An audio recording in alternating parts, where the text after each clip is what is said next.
Conversamos esta mañana con Daniel Johnson, director ejecutivo de la Fundación Paz Ciudadana. Tanto tema en materia de seguridad que de repente queda como en un segundo plano, pero que es necesario recobrar en términos de vigencia y también debate. Muchas gracias, Daniel, por estar esta mañana con nosotros. Bienvenido, buenos días. Hola, muy buenos días, Juan Manuel Coni, muchas gracias. Hola, ¿qué tal? Daniel, ayer la Comisión Mixta aprobó el Ministerio de Seguridad Pública.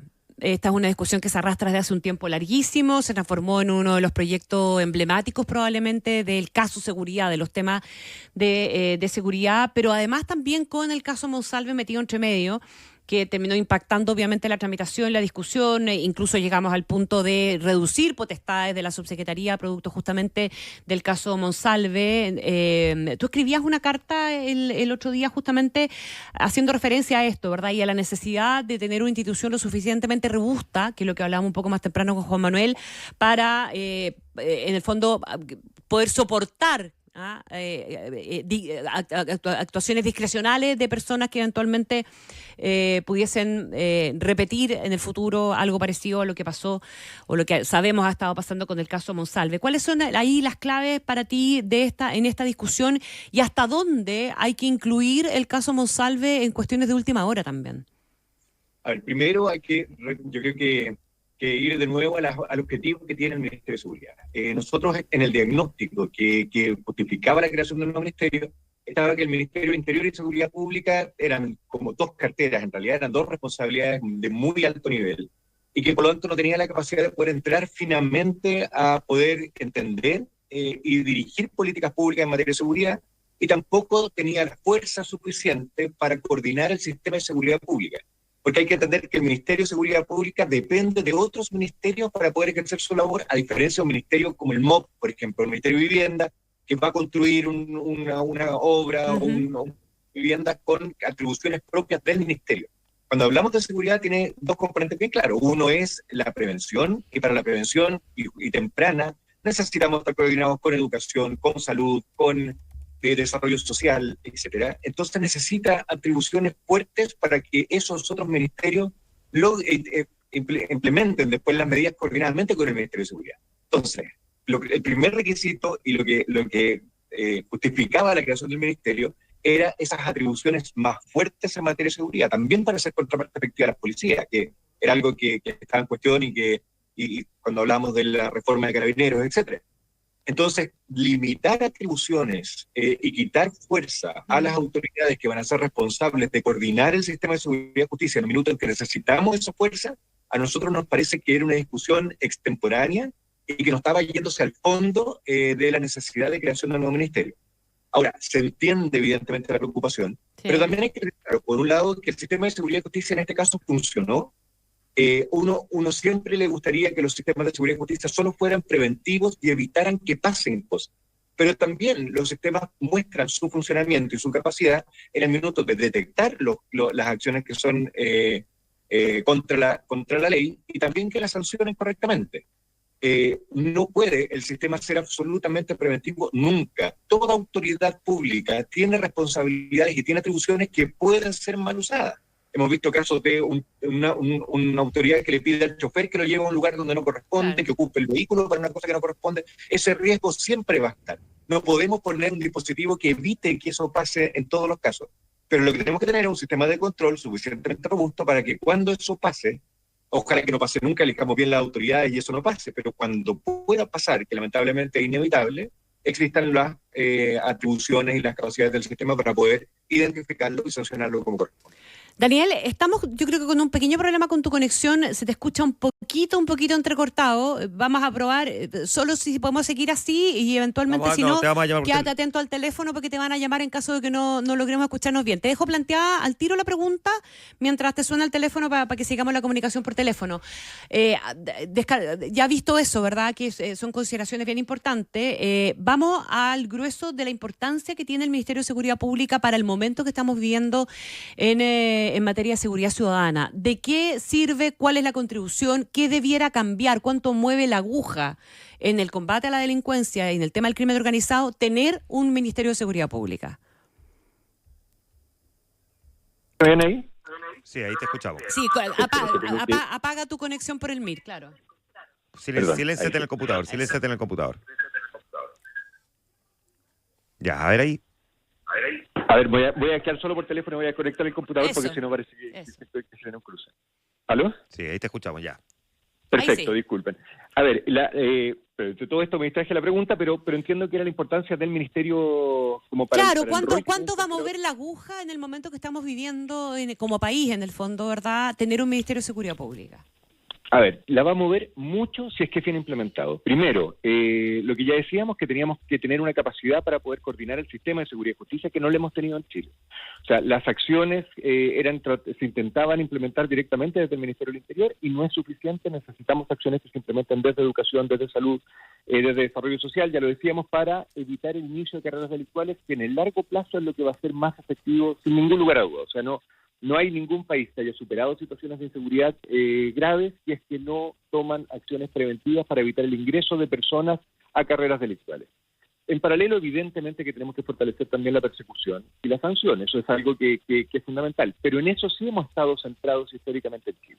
Hemos aumentado penas, hemos tratado de reforzar el Ministerio Público. De hecho, ahora se están discutiendo dos leyes, que es la ley de fortalecimiento del Ministerio Público y la ley que crea la Fiscalía Supraterritorial, que se apuntan también a mejorar, a fortalecer el sistema de persecución. Pero es muy poco lo que se había hecho en la prevención temprana y nosotros pensamos que con la estructura que está tomando el nuevo ministerio sí es posible abordar esa prevención temprana de manera más efectiva, y eso es lo que realmente va a mover la aguja en una manera más definitiva, pero en el mediano largo plazo. No es la acción que va a resolver el problema de manera inmediata y por lo tanto tienen que haber acciones conjuntas. Lo que a nosotros nos preocupa particularmente en el Ministerio de Seguridad es que no basta con la institucionalidad. O sea, es un mínimo necesario. La institucionalidad era fundamental. Como decíamos, la institucionalidad tenía que tener la capacidad de implementar políticas públicas que sean efectivas. Para eso no basta la coordinación, sino que también necesitamos que las personas que trabajan en el ministerio, además de las atribuciones, que eso sí lo define la ley, tengan el conocimiento y la capacidad técnica para ejercer esa función. Y eso es lo que nos preocupa hoy día. O sea, no podemos transformar el Ministerio de Seguridad Pública en un refundido de las subsecretarías de prevención del delito y la subsecretaría interior en las materias que tienen que ver con seguridad pública, porque han demostrado que las capacidades técnicas no han sido suficientes. Y por lo tanto, no queremos que decir con esto que ningún funcionario del SPD o de prevención del delito de la subsecretaría interior pueda pasar al nuevo ministerio. Pero creemos que lo primero es definir las funciones de cada uno de los estamentos del nuevo ministerio, que eso no está definido en la ley, eso es algo que el presidente lo va a poder hacer durante un año con decreto fuerza de ley, definir la estructura del ministerio. Y que en esa definición de estructura se defina el perfil de cargo y se definan entonces las capacidades que tienen que tener las personas y vayamos haciendo mover a las personas, por supuesto primero, de los ministerios, pero en función de las necesidades que tengan los cargos, y si no cumplen los requisitos no pueden entrar al nuevo ministerio. O sea, ahí se juega el 100% de la capacidad real del ministerio, en la implementación, y eso es algo que no se resuelve por ley. Ya, y eso me lleva entonces a preguntar por qué nos pasamos 18 años discutiendo tener un ministerio si una parte relevante la va a definir el presidente de la República, porque no se definía por ley. A ver, el ministerio se define por ley, efectivamente, pero el presidente, pero ahí lo que pasa es que por ley se definen las estructuras que son más bien permanentes del ministerio, y después tenemos que tener otras herramientas que nos permitan tener una cierta flexibilidad para poder ir implementando, porque en la implementación siempre hay cambios. Si nosotros dejamos estructurado por ley, por ejemplo, el perfil de cargo y todas esas cosas, en el minuto de implementar nos vamos a dar cuenta que habían diferencias, que necesitamos hacer cambios que quedaríamos amarrados a no poder hacerlo. Entonces, no es extraño que en la metodología legislativa tenemos la estructura montada por ley y después la implementación quede en instrumentos que tengan un mayor grado de flexibilidad. Pero yo comparto 100% que es impresentable que en un país en que los problemas de inseguridad han estado presentes en la agenda desde hace tantos años, no hayamos podido ponernos de acuerdo antes en generar un Ministerio de Seguridad. La Fundación Paz Ciudadana hace 2 campañas de gobierno atrás ya ponía dentro de las prioridades del gobierno. Nosotros siempre hacemos documentos con recomendaciones para el nuevo periodo presidencial de cuáles son las medidas clave para mejorar la inseguridad. Y el tema del Ministerio de Seguridad viene arrastrándose de hace 2 o 3 campañas atrás. Entonces, es algo que de verdad se demoró muchísimo. Evidentemente es un tema complejo, pero no se justifica en función de la necesidad que tiene la ciudadanía la demora que tuvo en implementar. ¿Cuánto deberíamos más o menos esperar entonces una vez que ya esté en funcionamiento y el presidente haya tomado las determinaciones que deba adoptar para terminar de darle forma al ministerio para que ese ministerio esté completamente operativo? A ver, el presidente tiene un año de plazo para dictar estos decretos con fuerza de ley que determinan la estructura y después a partir de eso se empiezan a hacer los nombramientos. No significa que lo vaya a hacer en un año más, debería, es lo que uno va a esperar y es el monitoreo que nosotros vamos a estar haciendo como fundación, deberían empezar a dictarse esos decretos desde el día 1 en que se promulgue la ley que crea el nuevo Ministerio de Seguridad. Y tiene un plazo que se extingue en un año, o sea, de ahí ya no puede seguir haciéndolo. Entonces, en ese año ya tiene que estar todos esos decretos emitidos y nosotros vamos a estar monitoreando que se haga porque es un plazo acotado, o sea, un año para montar toda la estructura que tiene que montarse para establecer los decretos, es un plazo que es acotado y nosotros deberíamos esperar que si todos esos decretos están de aquí a un año, 6 meses después, unos meses, ya debería estar el Ministerio funcionando con todas sus capacidades, pero es algo que naturalmente en su estructura completa no va a estar implementado, yo me atrevería a decir, en este gobierno. Es algo que los primeros resultados del funcionamiento del nuevo ministerio van a ser en el primer año probablemente del nuevo gobierno. Daniel, a lo mejor la pregunta es un poco difícil, pero a ver si me resulta, digamos. ¿Es posible que pongamos un ejemplo de algo que podría ser mejor este ministerio que lo que hace el Ministerio del Interior actualmente? Sí, hay muchas cosas. Primero, el relacionamiento con las policías, por ejemplo. Las policías tienen toda la voluntad de generar mejoras, políticas mejores para solucionar la materia de seguridad, pero las policías tienen el conocimiento histórico de ellas. Las policías suelen ser muy autorreferentes en materia de seguridad y aprenden con ellos mismos. O sea, uno mira a los profesores, por ejemplo, que están formando tanto oficiales como suboficiales de carabineros y la mayoría de los profesores son ex generales o coroneles de carabineros. Entonces es muy redundante y tienen pocas herramientas para poder abrirse a nuevos sistemas de policiamiento. Y el delito cambia con una velocidad enorme, sin tener la restricción de las normas, porque evidentemente el delito va fuera de la ley. Entonces, por lo tanto, tiene una flexibilidad más grande que cualquier otra institución en el país. No responda nada más que a su propia voluntad de cometer delitos. Entonces, necesitamos un sistema que sea flexible y que vaya capacitando a las policías permanentemente en las últimas novedades con respecto a los temas de seguridad. ¿Quién puede hacer eso? Un externo, no lo puede hacer la policía misma. Las policías más desarrolladas del mundo no aprenden de ellos mismos, sino que se abren. Pero esa apertura se conduce desde un ente externo. Esa conducción la tiene que hacer el Ministerio de Seguridad. Entonces necesitamos que esa coordinación, por ejemplo, para entregar ese conocimiento internacional y de la academia a las policías, la coordine un externo. También el proceso de reforma de Carabineros, que está muy fundado en esto, tiene que ser conducido desde afuera. Entonces, si es que el Ministerio del Interior, por su multiplicidad de funciones y por su poca especificidad en materia de seguridad, no lo logró hacer en todos los años que tuvo la responsabilidad de seguridad. Siempre ha habido esa discusión la pregunta es, ¿será que si sacamos la seguridad desde Interior, que es la jefatura de gabinete, que es el ministerio más importante dentro de todo el gabinete, va a perder relevancia? Bueno, la verdad es que lo que pasó es que durante todos estos años que estuvo dentro del Ministerio del Interior, si bien tenía la relevancia del ministerio, no tenía la capacidad técnica para poder llevar adelante las políticas. Entonces, la apuesta que está haciendo este nuevo ministerio es que ahora primen las capacidades técnicas para poder hacer un acompañamiento del sistema de seguridad implementando políticas que sean realmente efectivas. Déjame preguntarte, Daniel, por un riesgo que evidentemente está en buena parte de lo que tú has venido señalando, ¿verdad? Y que te lo quiero poner vinculado a la figura de esta especie como de sheriff, que básicamente va a ser el Seremi, porque se avanzó también en que cada región tenga un Seremi, como todos los ministerios tienen una seremía, ¿verdad? Pero que en este caso haya una seremía que va a hacer que localmente esta persona que la encabece va a estar a cargo del combate a la delincuencia, el orden público y también la conducción de las policías. Las seremías suelen ser políticas, eminentemente políticas, ¿verdad? Son cargos designados por los gobiernos de turno. ¿Qué riesgo corremos? Y además están los delegados presidenciales, que también son nombrados por los gobiernos, y están los gobernadores regionales, que son cargos elegidos, que no tienen atribuciones sobre las policías, pero los vemos igual opinar y estar presentes en debates de manera abierta. ¿De qué manera blindar el sistema para que todas esas nominaciones que tienen una carga política importante no terminen desvirtuándolo todo? A ver, primero, la seguridad a nivel regional estaba, evidentemente, como el Ministerio del Interior y Seguridad Pública era el ministerio que llevaba la seguridad, la seguridad estaba radicada anteriormente, antes de la formación de los gobiernos regionales, estaba radicada en los intendentes. Los intendentes siempre fueron cargos, de hecho son más políticos aún, porque los intendentes son un cargo que no tiene una especificidad en una materia técnica, sino que son personas que tienen que ver todas las materias dentro de la región.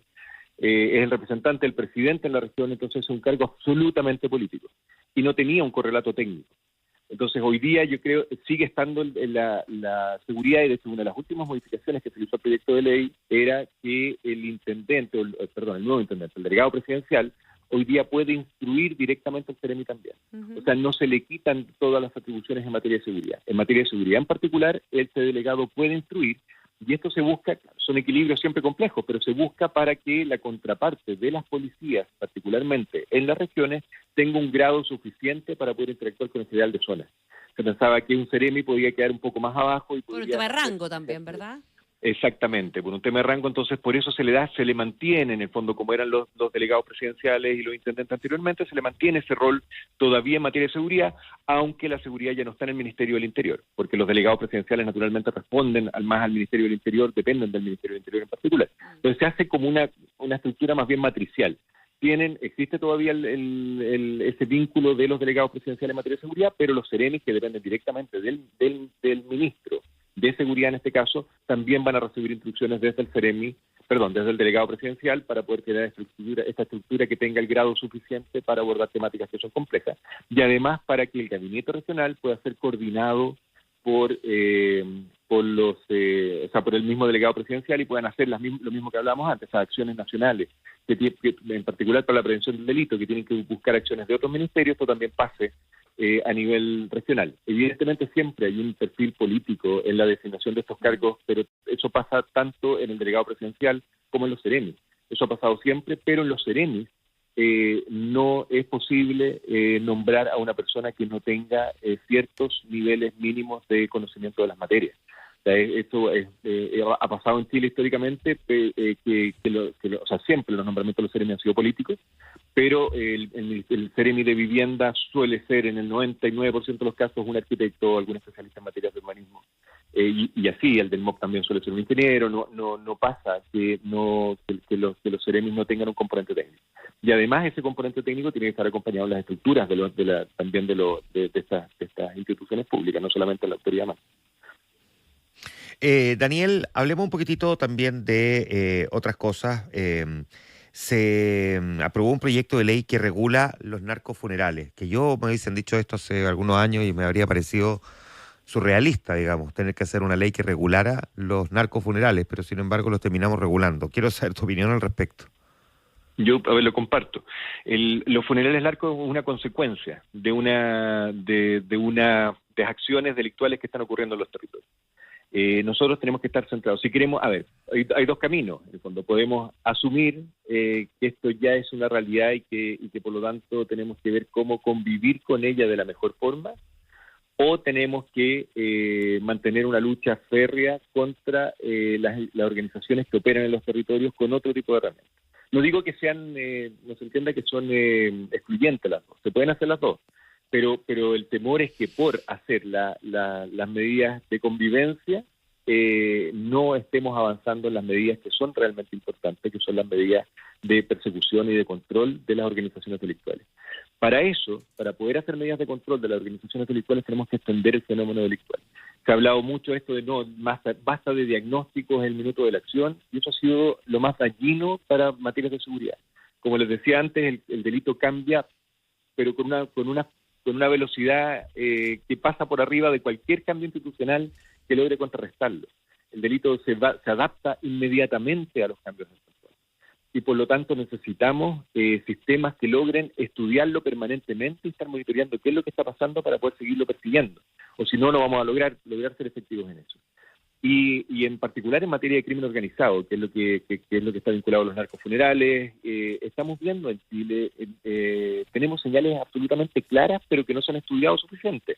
Tenemos comunas, por ejemplo, que han aumentado los homicidios con armas de fuego. Eso está radicado en ciertas comunas. Hay una percepción de que el país entero está abordado por el delito, por estos índices de homicidio, de secuestro, de extorsiones, que han aumentado la cantidad de delitos denunciados al Ministerio Público de estos tres casos, han aumentado de manera muy alarmante en Chile. el delito común no ha aumentado. De hecho, estamos en cifras relativamente bajas, incluso más bajas que las que teníamos antes de la pandemia. La pandemia bajó todas esas cifras y todavía no llegamos a los niveles de victimización que teníamos previo a la pandemia. Están relativamente bajas la cantidad de delitos comunes. Pero lo que estamos teniendo es delitos muy graves que han aumentado mucho, pero absolutamente concentrados en ciertos territorios. Y cada uno de esos territorios son muy específicos. Tenemos comunas de Santiago que tienen organizaciones intelectuales históricas, que son chilenos, que han participado en riñas, en luchas por establecer soberanía sobre ciertos territorios con otras bandas nacionales normalmente, donde se han visto homicidios. El caso de Bajos de Mena, por ejemplo, que vimos hace algunos días, algunas semanas ya, con el CEFAM, con este centro de salud que no permitían que atendieran a una persona que había sido herida a bala. Ese caso es un tipo. Pero hay otros tipos también en otras comunas en que vemos una concentración de organizaciones internacionales que se han puesto en Chile, que con esto no es que estigmatizar la migración, sino que son ciertos migrantes que vienen a cometer delitos vinculados a organizaciones delictuales internacionales con alto poder de fuego y que están en otros delitos. Ya no están en el narcotráfico como los chilenos, que normalmente incluso son amigos de sus vecinos, son gente que ha crecido en el barrio, que se conocen, que le venden droga a sus vecinos también. Entonces, como tienen una relación de cliente con sus vecinos, estos otros extranjeros no, son gente que no creció en el barrio, que llega, que extorsiona, que mata, que sicariatos suelen ser más violentos, y que tienen vínculos internacionales con otras organizaciones. Cada una yo me atrevería a decir que esto es en cada barrio que tiene presencia de crimen organizado, tiene crimen organizado de diferentes características.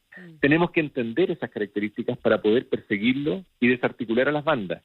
Y aquí hay que medir, por ejemplo, el rol que está cumpliendo el Ministerio Público, que es fundamental, que ha hecho estudios muy serios últimamente para poder entender los homicidios que están vinculados al crimen organizado, y detectó que cerca del 20% de los homicidios de los últimos años, del 2023 creo que era el último estudio, estaban vinculados al crimen organizado.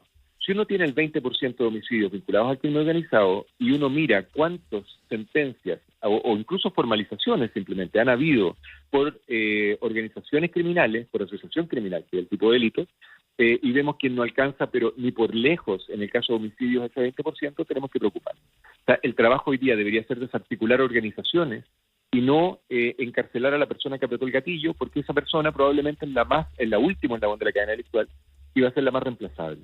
Entonces, tenemos que fortalecer, en el caso de la persecución, la desarticulación de las organizaciones delictuales a través del entendimiento de cuáles son las organizaciones que están actuando en cada uno de los territorios. Me alargué un poco la respuesta, perdón, pero era para hacer la diferencia. Ese es un tipo de medida permanente. La medida de los narcofunerales es algo que quizás es necesario abordar, pero que no va a tener ningún efecto permanente en la disminución de ese tipo de organizaciones delictuales que están operando en los territorios. Muy bien, te queremos agradecer, Daniel, por conversar estos minutos con nosotros. Muchas gracias. Gracias a ustedes, que estén muy bien. Buen día.